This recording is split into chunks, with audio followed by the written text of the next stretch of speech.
Olá, bom dia. Olá, pessoal, bom dia. Hoje é quarta-feira, 22 de janeiro. O Visual está no ar para todo o país.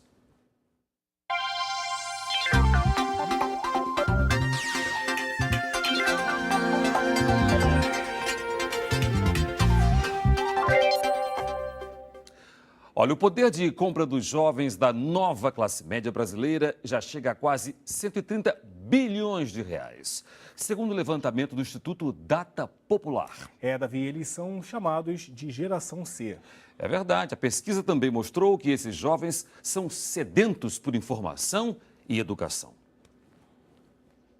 Juliano e Rafael têm em comum o desejo de uma vida melhor que seus pais e, pensando no futuro, veem a universidade como o melhor meio para a conquista de uma situação financeira confortável. Exemplos de jovens da nova classe média brasileira, a geração C. Por exemplo, os meus pais, como são do interior, eles não tiveram oportunidade de continuar seus estudos, porque as famílias eram muito numerosas, eles trabalhavam na roça. Então, a mentalidade dos pais deles, da década de 50, 60, era justamente essa. Aprendeu a ler o nome, já pode começar a trabalhar. Para a maioria da população mesmo, pelo que eu percebo, os estudos são, seja universitário, qualquer que seja, seriam a única oportunidade mesmo de ter uma vida minimamente digna. Um levantamento feito pelo Instituto Data Popular traçou um perfil desses jovens e mostrou que 60% dos universitários do país entre 18 e 30 anos são da classe C e recebem salários que não chegam a pouco mais de R$1.000 por mês. 7 em cada 10 desses jovens da nova classe média estudaram mais que os pais, enquanto que nas classes mais altas do Brasil o percentual não chega a 10%. Em família, essa juventude também é formadora de opinião, é mais informada e menos conservadora que os pais, sobretudo em questões sexuais e religiosas. E a internet é uma das maiores responsáveis por essa influência dentro de casa. No Brasil, quase 60% dos acessos às redes sociais são feitos pelos jovens da geração C. A internet também ajuda a desenvolver esse senso crítico em relação à realidade brasileira, em relação à necessidade de mudanças ou de avanços na realidade brasileira. O poder de compra dos jovens da nova classe média só cresce. Mais de 16 milhões foram ao shopping pelo menos uma vez no último mês. Um grupo da população que movimenta 130 bilhões de reais por ano. Esse valor é mais que a soma do que os jovens das classes mais altas e mais baixas deixam na economia. A deficiência não é empecilho para conseguir uma vaga no mercado de trabalho. Os cegos, por exemplo, estão se destacando em algumas profissões. É que, com a perda parcial ou total da visão, os demais sentidos ficam mais aguçados. Anderson tem 25 anos, perdeu a visão quando tinha 12. O servidor público ainda guarda na lembrança as imagens da infância. Tem muito de plantas, da casa dos meus pais, da cor das plantas, da natureza, né? Do local onde a gente morava. E quem pensa que a cegueira foi um obstáculo para o jovem está enganado. Ele é conciliador no Tribunal de Justiça de Belo Horizonte. E a gente busca entender o problema da pessoa e verificar com a outra que está envolvida no processo se existe alguma possibilidade de resolução. E aí vale a pena investir na gentileza para tratar com as pessoas, na educação, no bom senso para ouvir o outro, né? Problemas de visão não são entraves para a entrada de pessoas no mercado de trabalho. Neste call center, por exemplo, a audição aguçada deles é um ponto a favor. O setor recebe todas as ligações e monitora a qualidade do atendimento da empresa. Eles apoiam o setor de monitoria de qualidade, eles monitoram o comportamental desses atendentes. O atendente lá, sabendo que tem monitores com deficiência visual, que vão perceber na fala deles se eles têm uma entonação desapropriada, se eles têm falta de cortesia, isso é o diferencial. Seu Raimundo, que já foi caminhoneiro, teve que mudar de profissão depois que teve deslocamento da retina. Hoje está satisfeito com os novos aprendizados da vida. A vida, ela te traz alguns transtornos e você está preparado para aceitar isso e tocar a vida pela frente. Na cidade de Caruaru, Pernambuco, uma central de Libras está ajudando os surdos na hora de conseguir atendimento em órgãos públicos. Uma intérprete fica de plantão e acompanha quem precisa até os órgãos municipais. A central foi inaugurada há menos de um mês e já realizou dezenas de atendimentos. A iniciativa é pioneira nas regiões norte e nordeste do país e é fruto de uma parceria entre a Secretaria Estadual de Desenvolvimento Social e Direitos Humanos e o governo federal. Doce,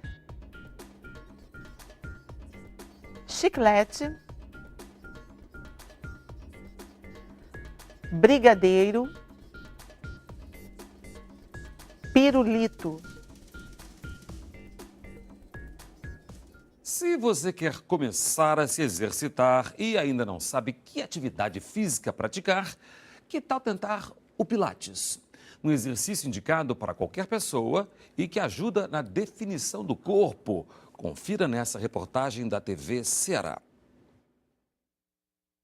Exercícios que estimulam o alongamento, a força e a tonificação dos músculos. O equilíbrio também é favorecido. E foi essa consciência corporal proporcionada pelo Pilates que chamou a atenção da médica Ana Blanche. Ela já praticava musculação e agora encontrou o complemento ideal para a malhação. É para melhorar minha qualidade de vida, né? Porque exercício, alongamento, postura, tudo isso é muito importante no Pilates. A atividade pode ser desenvolvida em aparelhos ou exercícios solo e não tem contraindicação de idade, sexo ou condicionamento físico. Qualquer pessoa pode fazer, mas nesses casos existem algumas precauções que devem ser tomadas. No geral, até as gestantes estão aptas a praticar o Pilates. A psicóloga Luana Lourenço trocou o balé por essa modalidade. Dos 4 aos 8 meses de gravidez, ela frequentou as aulas. E mesmo depois do nascimento do bebê, continuou para manter a forma. O Pilates me ajudou muito, né, também na postura, o peso da barriga, né, que é quando a gente está grávida, a gente fica meio desorganizada, vamos dizer assim, o corpo, né? Enfim, muda muito o corpo da mulher, então o Pilates me ajudou nisso. O Pilates também melhora a concentração, a coordenação motora e, acima de tudo, o condicionamento físico. É importante até muito, às vezes, aliar a musculação ao Pilates, às outras atividades físicas, porque o Pilates dá uma consciência corporal para que ela, quando ela for fazer a outra atividade física, ela consiga fazer de forma mais cuidadosa, mais centrada no corpo. Ela percebe melhor qual a musculatura que ela está sendo usada.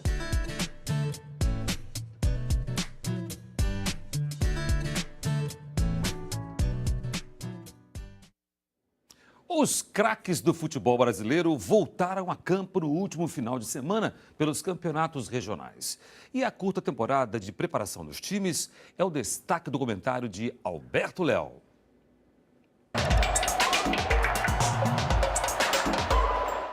Bom dia. A primeira rodada dos campeonatos estaduais mostrou um velho problema. O pouco tempo que as equipes que disputaram o Campeonato Brasileiro têm para se preparar para as competições. Por exemplo, no ano passado, o Campeonato Nacional terminou no dia 8 de dezembro, um domingo.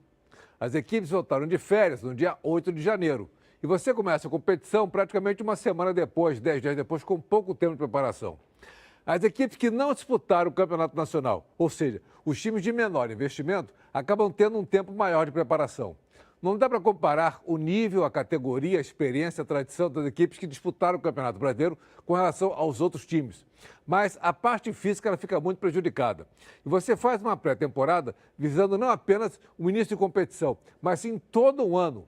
Então, esse pouco tempo agora vai ser refletido em agosto, setembro, já na fase final, a fase decisiva quase que do Campeonato Brasileiro. É fundamental uma análise completa do nosso calendário. Esse ano é muito difícil em função da Copa do Mundo, mas por isso que os jogadores lideraram esse movimento, o Bom Senso Futebol Clube, que pede exatamente isso, mais tempo de treinamento, mais tempo de preparação, um período melhor, para que os jogadores possam entrar em forma e garantir boas atuações nas competições ao longo de todo o ano. Para você, um grande abraço e até a próxima sexta-feira. Que tal doar um livro para ganhar um desconto na conta do restaurante ou do bar? Em São Paulo, alguns estabelecimentos já aceitam fazer a troca. O livro é o alimento da alma. Esse é o espírito da campanha de doação Restaurante Book, que na primeira edição envolve cerca de 50 estabelecimentos em São Paulo. Vera trouxe sua contribuição. É importante a gente doar mesmo porque tem muitas crianças, adolescentes, adultos que gostariam de ter acesso ao livro e não tem porque cada vez mais o livro vai ser uma coisa cara. Um livro doado dá 10% de desconto na refeição. Uma das lanchonetes que aderiu ao programa é essa, no centro de São Paulo. O cliente vem, traz um livro não didático e ele recebe um desconto de 10% no final da conta.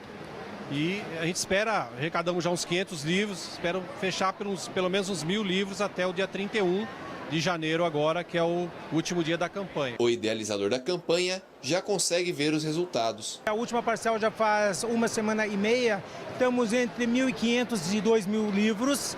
É uma campanha que este ano surge, mas ela continuará durante muito tempo, espero que durante décadas, e cada vez nós arrecadaremos mais livros. Os livros serão doados para organizações como esta aqui, a Gotas de Flor, que fica na zona sul da capital e atende a cerca de 400 pessoas por semana.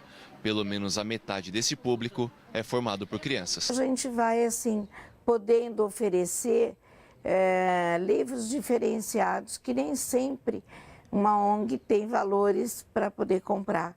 Então, vem enriquecer o acervo e enriquecer o processo de viagem desses meninos por um mundo maior, né? É isso aí. E o Visual fica por aqui. A gente volta amanhã às 8 da manhã. Até lá, bom dia para você. Para você, um bom dia.